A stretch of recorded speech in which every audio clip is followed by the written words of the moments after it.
ciao. Bonsoir à toutes et à tous, bienvenue dans cette édition d'information, mais tout d'abord le sommaire.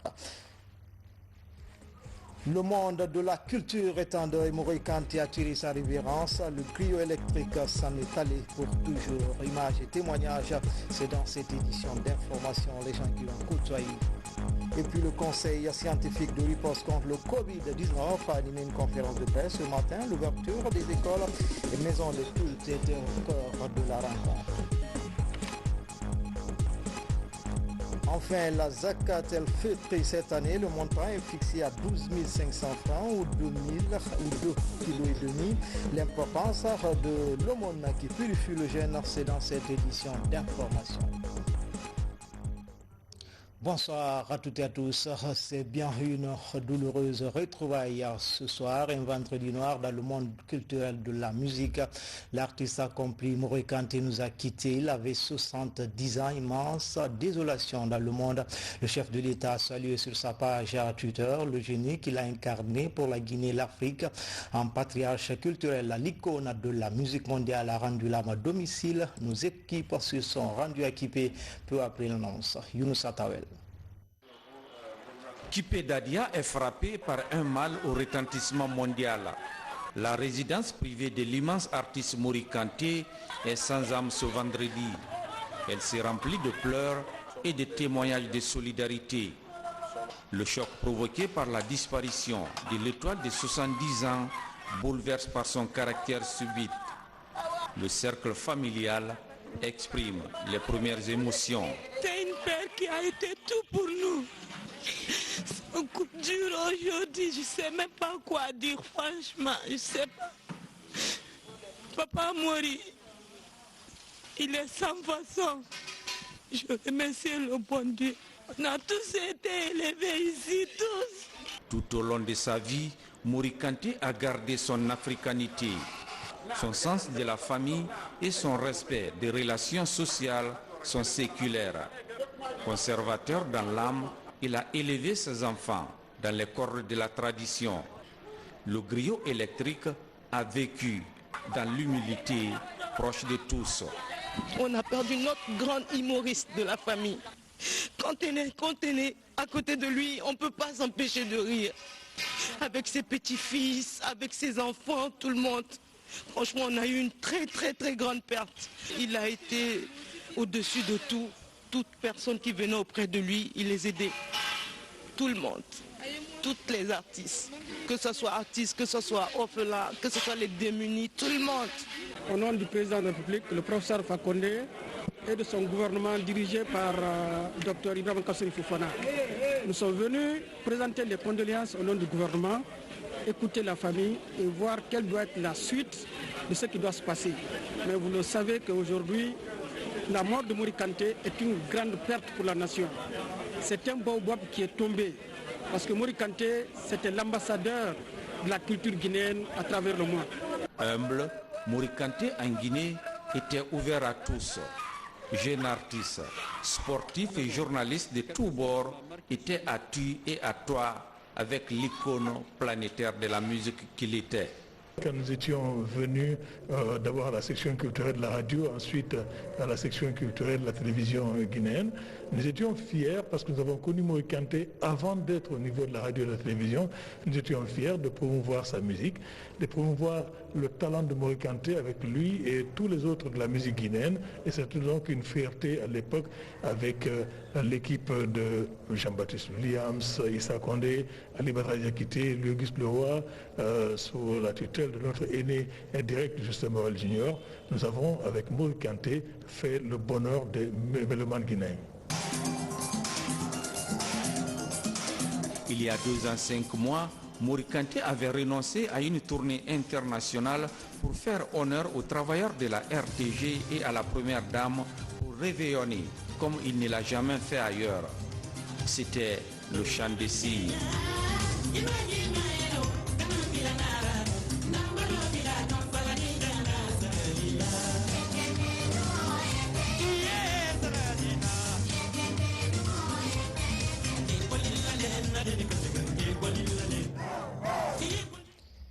Yeke Yeke, un tube planétaire qui a fait danser sur tous les continents. Certains le considèrent comme le vaisseau amiral de la musique africaine dans la world music. Il est devenu l'emblème de la discographie variée et couverte de distinction du griot hors pair. Hassan Hilal Silla. C'est l'immense plaisir vraiment de vous remettre ce prix 100 fois mérité, en tout cas pour les musiques du monde. C'était en 2017 à Paris que la SACEM décernait cet ultime hommage au griot électrique Mori Kanté pour son génie artistique dans le conte musical Cocorico. Le griot mandingue débute sa carrière musicale en 1969 au Mali avec le Super High Band de Bamako. Digne héritier de El Hadji Djelifodé Kanté, Mori est initié aux traditions, aux chants et aux instruments dès le bas âge. Alors même que sa tradition familiale désigne le balafon comme instrument de référence, Mori le transgresseur est influencé et choisit la kora avec quoi il signera ses plus gros succès. Notamment Kourou Gnégné enregistré à Abidjan en 1981.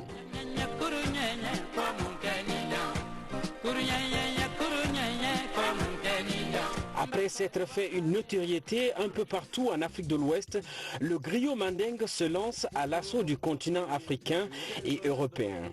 En 1984, il part en France et devient très vite le creuset des musiques du monde. Avant de connaître le succès planétaire, l'ambassadeur de la musique guinéenne enregistre 3 albums, dont Ngarabi, À Paris et Dikola Nuts, puis Aquaba Beach avec le titre Yekeke. Ce fut le début d'un succès et des milliers de reprises à travers les 5 continents. Il participe à la musique du film Black Micmac et est aussi parmi les 30 artistes africains de Paris. Avec Manu Dibango, il contribue à l'aventure Tam Tam pour l'Éthiopie. En 1990, Mori Kanté est au sommet de sa gloire. L'album Touma est enregistré avec la participation de Carlos Santana, tandis que l'artiste guinéen se produit lors d'un concert mémorable à Central Park à New York, en compagnie des plus grands artistes du monde. Puis s'ensuit d'autres albums tels que Nongo Village en 1994, Tatebola en 1996 et Tamala Voyageur en 2001. En fin de vie et dans un ultime geste, Mori Kanté offre au public guinéen son dernier album Sabou, dans lequel il rend hommage aux femmes guinéennes. Mori Kanté s'en va, comme il aimait à le dire, avec le sentiment d'avoir accompli sa mission. Justement, pour parler de cette légende qui est mieux placée que Justin Morel Jr. et notre artiste, mais cette fois-ci avec le micro. Bonsoir Monsieur Justin Morel Jr. Bonsoir. Bienvenue à la maison. Merci et surtout mes condoléances au grand peuple de Guinée, à ceux d'Afrique et du monde. Pour vous, qu'est-ce qu'explique ce système retentissant de Mori Kanté sur le plan international? C'est d'abord la qualité de son authenticité. Mori Kanté, qui est né, comme vous le savez, à Kizidougou, vers 7 ans se rendra au Mali chez sa tante. Il grandira donc en faisant le pont entre le Mali et la Guinée, avec une éducation traditionnelle profonde, joueur de balafon, joueur de djembé, guitariste et chanteur aussi. Puis, il gardera fondamentalement cet amour pour la tradition africaine, ce qui fera que, quand il décidera de s'exprimer de manière pleine, aussi bien au Mali, en Côte d'Ivoire qu'en France, la réussite sera sa récompense. Monsieur Morel, Mori Kanté a imposé le rythme mandingue sur le plan international, mais aujourd'hui en Guinée, Mori Kanté n'a pas drainé de foule. Comment expliquez-vous cela? Si, Mori Kanté a drainé beaucoup de foule. Disons qu'on n'est jamais prophète chez soi. Et d'ailleurs, un des plus grands regrets de Mori Kanté, c'était de n'avoir pas pu jouer en Guinée quand il était au summum de sa gloire artistique, avec les orchestres qui l'accompagnaient pour mettre feu au Palais du Peuple. Ça, c'est son plus grand regret. Mais par ailleurs, il a fait des symphonies avec l'ensemble instrumental ici, il a chanté avec des jeunes musiciens guinéens, il a gardé des rapports très humains et souvent il a joué au Palais du Peuple et comme le montraient tout à l'heure vos images, il a même fait des spectacles avec vous de la RTG. C'était un homme ouvert, un humain tout simplement et qui était généreux. Moi je vous dis par exemple, mon espace à Kipé est voisin de sa résidence.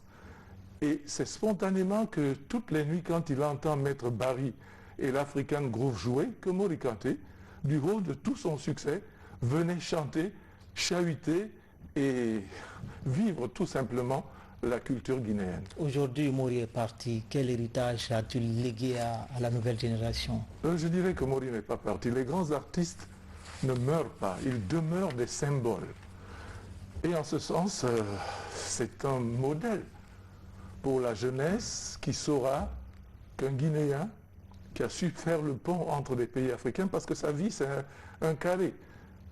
La Guinée, le Mali, la Côte d'Ivoire et la France. Et après, il va à l'assaut du monde. Et il a gagné dans ce combat-là.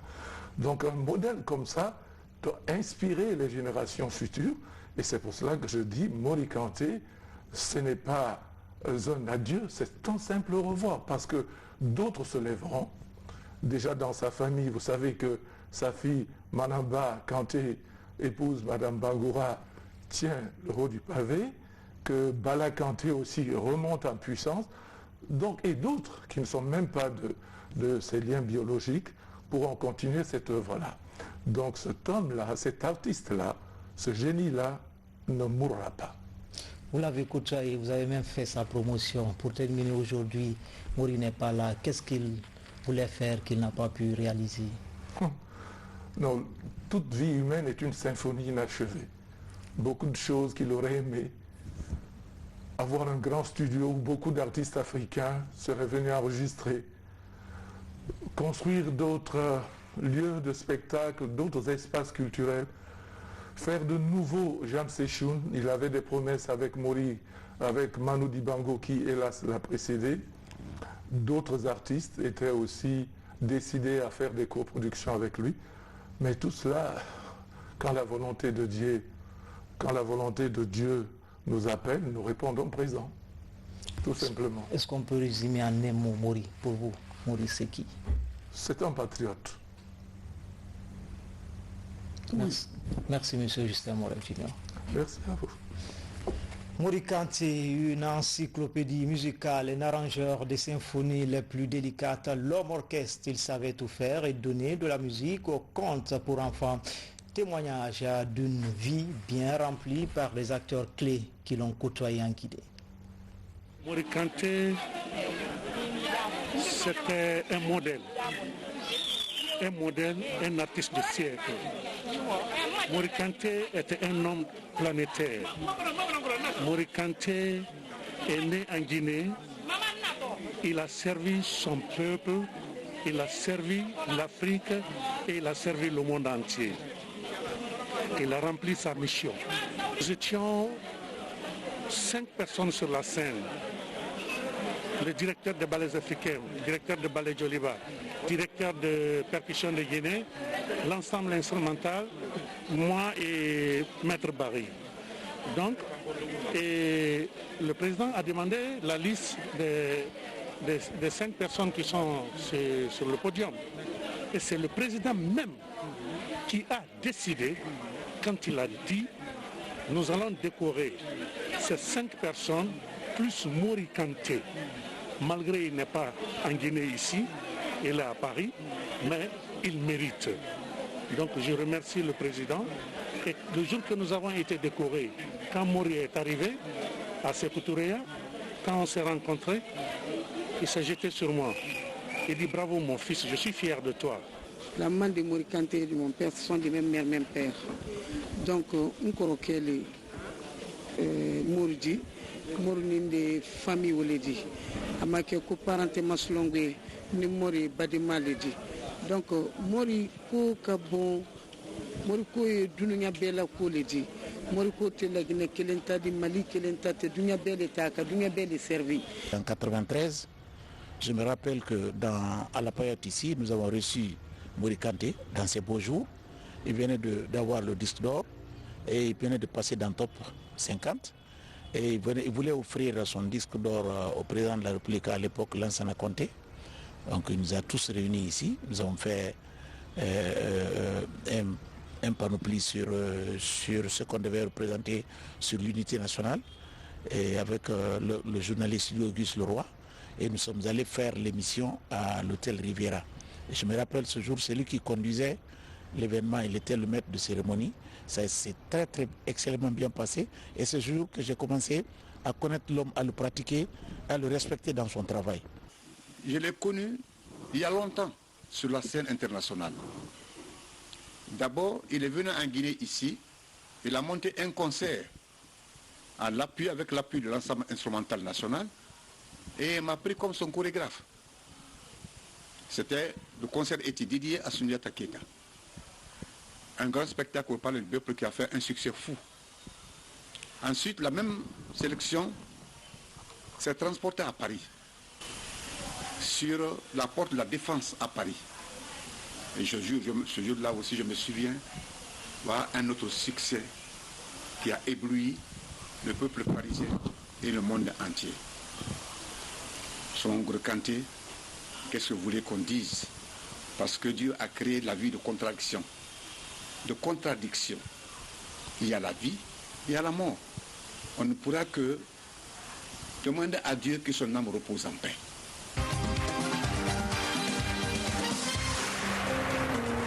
Parce que derrière cet homme célèbre que le monde entier a connu, il se cachait un homme très humble, très accueillant comme j'ai dit, qui ouvre sa porte à la jeunesse, au monde entier. Un homme disponible, très accueillant, plein de sagesse et d'histoire. C'était une histoire ambulante. Et comme le disait Amadou Mpateba, quand un vieillard meurt en Afrique, c'est une bibliothèque qui brûle. Aujourd'hui, une autre bibliothèque africaine de Guinée a brûlé.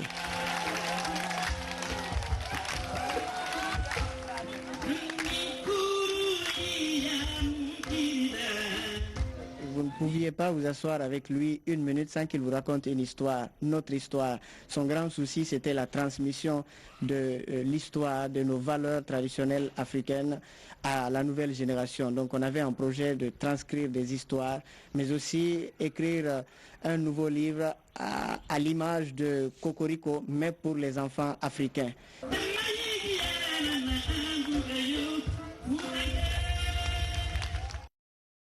Dort en paix l'artiste. Dans le reste de l'actualité, tout d'abord, en plus bref et en image, le nouveau commissaire à la CENI, Mamadi Trouakaba, prêté serment ce vendredi à la Cour constitutionnelle.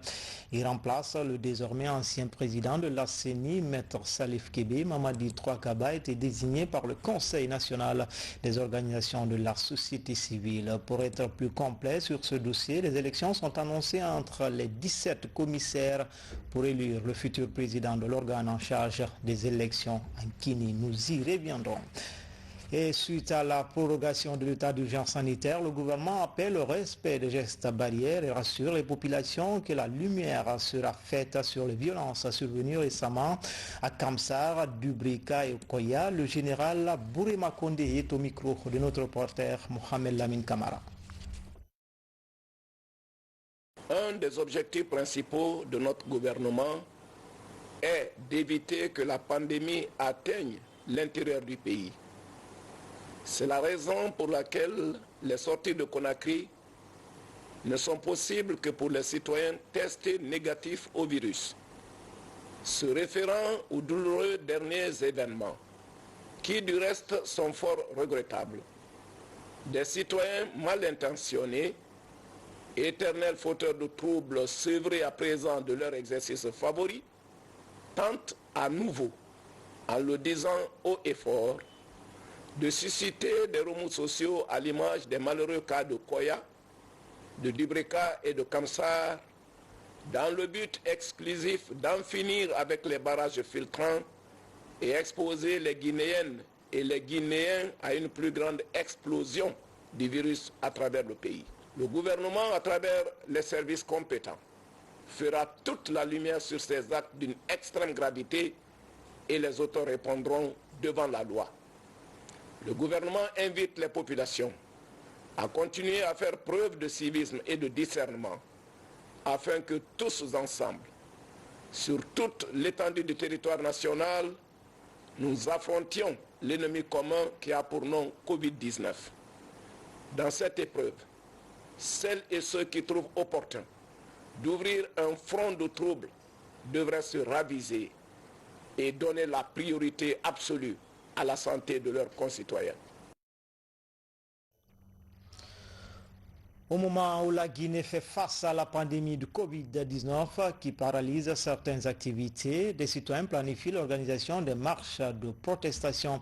Dans une déclaration rendue publique ce vendredi, la police nationale met en garde et ne laissera aucun trouble de nature à saper l'effort du gouvernement et ses partenaires. Il est au micro de Mori Kaba. Le ministère de la Sécurité et de la Protection civile a appris avec amertume que des individus à la sorte de l'opposition, du FNDC et des personnes hostiles au gouvernement et à la paix sociale multiplient des contacts pour organiser des troubles à l'ordre public dans plusieurs localités du pays dès après la fin du Ramadan. C'est ainsi qu'un des leaders, en la personne de Sékou Koundono, a déclaré le 21 mai dernier, je cite, « Dès après la fête de Ramadan, les manifestations de rue vont reprendre. » Il est aujourd'hui clairement établi qu'il s'agit de provoquer des affrontements avec des forces de sécurité et occasionner de nouvelles victimes à l'image de ce qui s'est passé à Koya, Doubreka et Kamsar, et ternir ainsi l'image du gouvernement aux yeux de l'opinion nationale et internationale. Ces projets d'agissement sans fondement en cette période d'urgence sanitaire vise tout simplement à instaurer un climat d'insécurité, occasionner la propagation du Covid-19 tant à Conakry que dans les préfectures de l'Intérieur et saper les efforts du gouvernement. C'est l'occasion pour le ministère de la Sécurité et de la Protection civile de prendre à témoin la communauté nationale, africaine et internationale et tous les partenaires ayant un intérêt particulier pour la Guinée. Il devient évident que des politiciens associés à des prétendus acteurs de la société civile continuent à utiliser les mots d'ordre et des méthodes fallacieuses pour parvenir à la remise en cause des institutions de la République. Au moment où chaque Guinéenne et Guinéen consent des démons et sacrifices pour venir à bout de la pandémie du Covid-19 et que conséquemment et conformément à la loi, il a été décrété l'état d'urgence sanitaire. Aucun trouble à l'ordre public ne sera toléré. Le ministère de la Sécurité et de la Protection civile informe que des dispositions proportionnelles à la menace sont mises en place par des unités territoriales et par des services spécialisés de maintien et de rétablissement de l'ordre public. Il y a lieu de préciser aussi qu'en plus des dispositions de la loi 009 sur le maintien de l'ordre public, du Code pénal et du Code de santé publique, les mesures d'urgence sanitaire renforcées et additionnelles seront appliquées sans complaisance. Et puis je reçois sur ce plateau M. Albert Damantan Camara, il est le ministre de la Sécurité et de la Protection civile. Bonsoir M. le ministre. Bonsoir. Bienvenue sur ce plateau. Merci de me recevoir. Vous venez de suivre la mise en garde du ministre de l'Administration du Territoire et de la Décentralisation, dont la déclaration sera diffusée juste après cette édition d'information, et la mise en garde aussi de la police nationale. Peut-on dire que la menace est sérieuse? Elle est dès l'instant où elle intervient dans un contexte que tout le monde connaît et que nous avons été saisis depuis plusieurs jours d'un certain nombre d'informations nous annonçant la reprise des manifestations de l'opposition FNDC après le Ramadan. Ces informations ont été confirmées hier par M. Koundono et aujourd'hui par M. Bodimi sur des antennes de radio privée. Et donc, il est important pour nous de rassurer d'abord les Guinéens que les dispositions sont prises pour éviter que ce type d'événements viennent compromettre la lutte contre la pandémie, mais surtout attirer l'attention des Guinéens et de tous nos partenaires de ces manœuvres qui ne font pas honneur à notre pays et qui mettent en danger son avenir, ses institutions, parce que cherchant à absolument mettre en confrontation les forces de police et les populations de manière à, comme d'habitude, créer des violences entraînant des victimes et procéder à une comptabilité macabre à mettre sur le dos du gouvernement. Nous n'avons pas l'intention de laisser faire et l'objectif était aujourd'hui, pour l'administration du territoire et les ministères en charge de la sécurité, d'attirer l'attention de tout le monde, d'en appeler à la conscience de ceux qui veulent bien faire valoir cette conscience et d'annoncer que nous serons sur le terrain pour empêcher que cela se produise. Merci, monsieur le ministre. Merci bien. Et puis le conseil scientifique de riposte contre le coronavirus était face à la presse ce matin. Les communications portaient sur les questions essentielles du moment, celle de l'ouverture des écoles et des lieux de culte. Sur cette question, le conseil a fait 12 recommandations. On fait le point tout de suite avec Amadou Touré. Vu le taux croissant de positivité au Covid-19 variant entre 20 et 30% actuellement, la propagation du coronavirus en Guinée devient du coup une préoccupation majeure. Face à cela, le Conseil scientifique de riposte contre la maladie à coronavirus se retrouve à la faveur d'un point de presse. Il a porté entre autres sur les questions relatives à l'ouverture des écoles et lieux de culte. Ainsi, des recommandations ont été formulées. Le maintien et la fermeture des écoles. Cette mesure sera réévaluée en fonction de la situation épidémiologique et des avancées de la riposte pour déterminer la période de réouverture des écoles, notamment pour les classes d'examen. La réouverture sera subordonnée à la présentation par les ministères sectoriels de l'éducation des mesures idoines de distanciation sociale, à l'instauration des mesures barrières. Deuxième recommandation, le maintien de la fermeture des lieux de culte. Cette mesure sera réévaluée périodiquement et une recommandation sera formulée en tenant compte de l'évolution de la situation épidémiologique et des avancées de la riposte. Troisième recommandation, la réouverture des lieux de culte et de façon progressive en fonction de l'évolution de la situation épidémiologique et des avancées de la riposte, en commençant par les préfectures qui n'auront pas enregistré des cas pendant une période d'au moins 30 jours. Quatrième recommandation, le maintien et le renforcement de l'isolement de la ville de Conakry pour réduire la propagation de la maladie et éviter son expansion vers l'intérieur du pays. Cinquième recommandation, pour tous les transports de marchandises, le maintien de la limitation du nombre de convoyeurs à 2 apprentis, un chauffeur et là où la propriété de la marchandise. Sixième recommandation, le maintien de la limitation des passagers dans les transports en commun de la ville de Conakry, de 3 passagers par voiture, 1 passager par moto et 10 passagers par minibus. Septième recommandation, le renforcement des mesures barrières aux lieux publics et privés, par exemple les bureaux, le marché, les restaurants, les banques, par l'installation de kits de lavage des mains, le respect de la distanciation sociale. Huitième recommandation, le respect strict de la mesure relative à la vérification du statut infectieux de toutes les personnes désirant sortir de Conakry. Neuvième recommandation, le maintien des couvre-feux nocturnes qui doit couvrir la période de 22 heures à 5 heures du matin.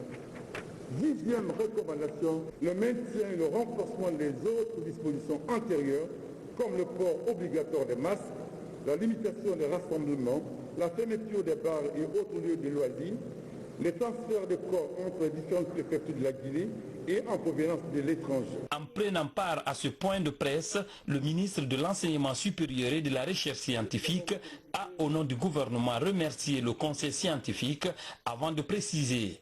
Sur le plan de la recherche, conformément aux orientations du président de la République, Le gouvernement, à travers le ministère en charge de l'enseignement supérieur et de la recherche scientifique, intensifiera les travaux pour valoriser notre pharmacopée et notre médecine traditionnelle. Enfin, je voudrais m'adresser aux étudiants pour les rassurer sur l'engagement du gouvernement à travers le ministère en charge de l'enseignement supérieur à créer les conditions pour le bon achèvement de l'année académique 2019-2020. Plusieurs scénarios sont à l'étude, et notamment celui d'un réaménagement du calendrier universitaire en concertation avec la conférence des recteurs et des directeurs généraux et la CRESUP, et des modalités de reprise dans le strict respect des mesures sanitaires. Parlant du jour de la fête du Ramadan ou de l'Aïd el-Fitr, le Conseil recommande à tous de rester à la maison et d'observer les gestes barrières.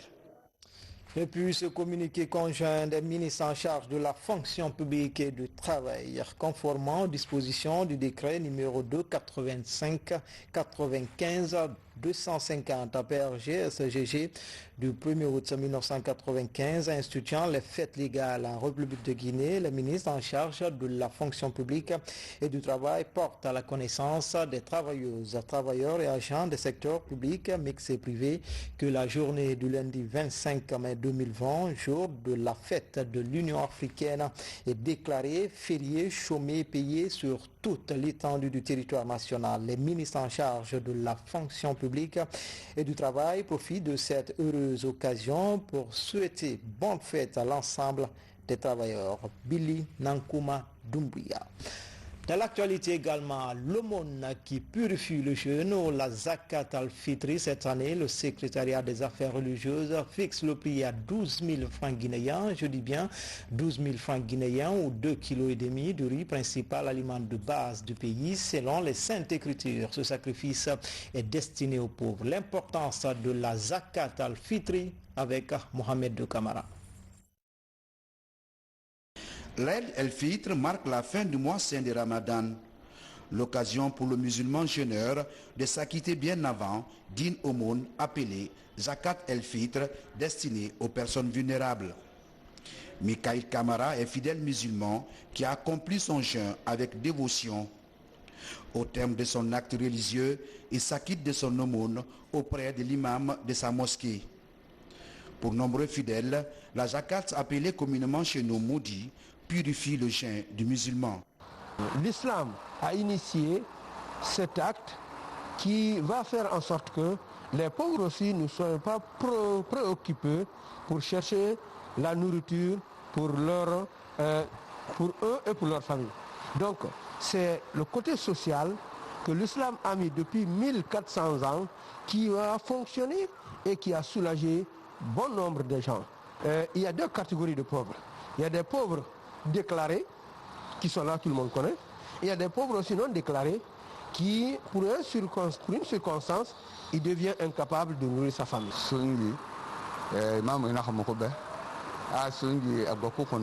Selon les imams, le jeûne reste suspendu tant que le jeûneur ne s'acquitte pas de son maudit. Cette année, j'ai la responsabilité de donner l'aumône aux 8 personnes, soit 2,5 kg par tête. Je fais cet exercice depuis 15 ans maintenant.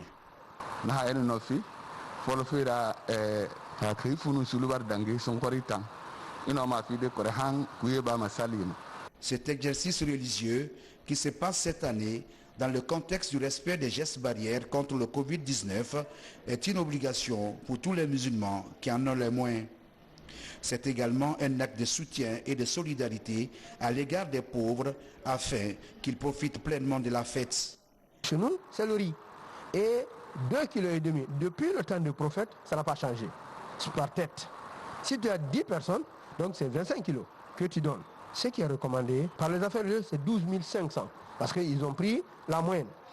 L'aumône est obligatoire. C'est une aumône.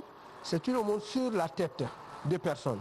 Outre ces mérites liés à l'attachement de la Sunna dans toute son authenticité, ce choix permet de rappeler les pratiques prophétiques et de renforcer la solidarité islamique. La zakat el-fitr doit être donnée avant le début de la prière de l'Aïd el-Fitr.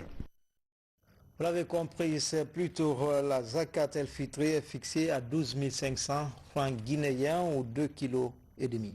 C'était l'essentiel de l'actualité. Nous vous quittons ce soir avec ces conseils bien avisés du griot électrique Mori Kanté qui nous a quittés ce matin à l'âge de 70 ans. Dort en paix l'artiste.